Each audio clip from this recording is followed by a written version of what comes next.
MLC प्रत्याशी doctor Divya ज्योति जी हैं, इन्होंने बहुत सारे समस्या का समाधान लोगों को बताया कि हम कैसे कैसे करेंगे। इसके बावजूद भी अगर आप समझना चाहते हैं कि क्या समस्या और क्या समाधान, तो मैं बता दूं कि शिक्षकों के ऊपर जो है लगातार सरकार के द्वारा एक तानाशाही रवैया अपनाई जा रही है।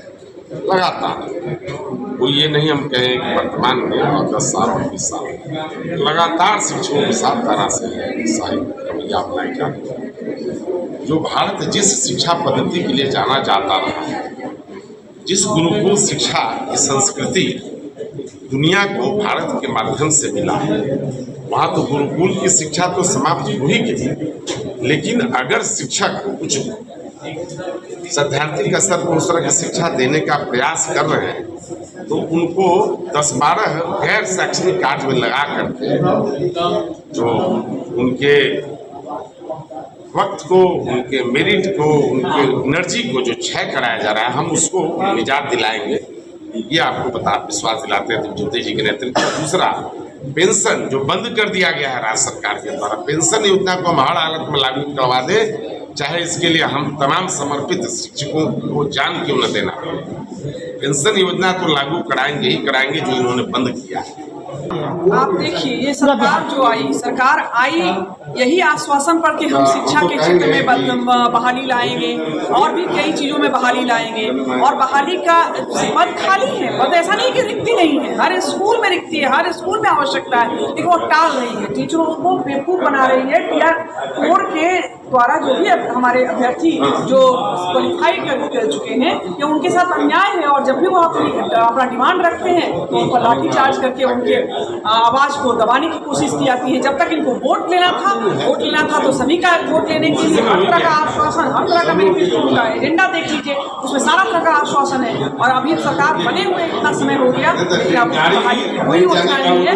हम लोग को जो शिक्षक जो अभी नियुक्त होने वाले शिक्षक जो क्वालिफाई कर चुके हैं शिक्षक, उनके हक की भी लड़ाई लड़ेंगे, उनकी भी आवाज़ को उठाएंगे और उनको उनका हक देना होगा।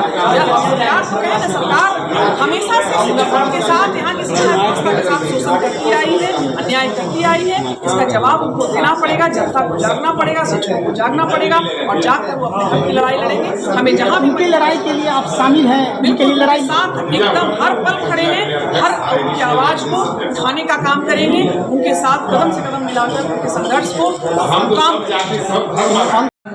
अवार्ड का 2026 में बाढ़ में आज सम्मानित तमाम टीचर को क्या कहिएगा मैम? अच्छा लग रहा है, पटना भी हुआ है, आज बाढ़ भी हो रहा है।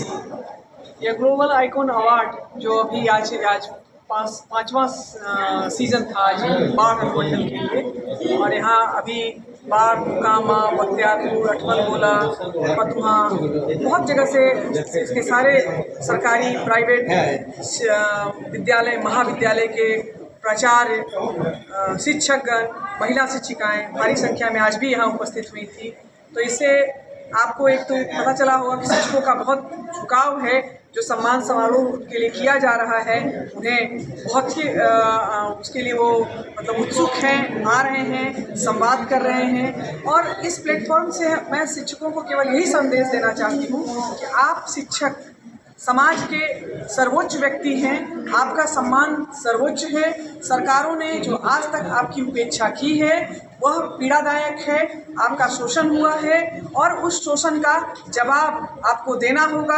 आप अपनी ताकत को पहचानें, आप एकजुट हों, आप अपना प्रतिनिधि चुनें, और वह प्रतिनिधित्व ऐसा होना चाहिए जो आपकी आवाज़ बनने की ताकत रखे और आपकी आवाज़ को सड़क से सदन तक उठाने में सक्षम हो। मैं इसी मंच से कहना चाहूँगी कि अब आपको अपने संघर्ष के दौर से निकलने की आवश्यकता है। परिवर्तन बहुत ज़रूरी है। आप परिवर्तन लाएं और एक बदलाव का रूप दिखाएं बिहार को, और संदेश दें पटना शिक्षक निर्वाचन क्षेत्र से कि बिहार में शिक्षा का जो अलग जगा रहे हैं जो हमारे शिक्षक, वो शिक्षक कमज़ोर नहीं है, वह शिक्षक दबा कुचला नहीं है।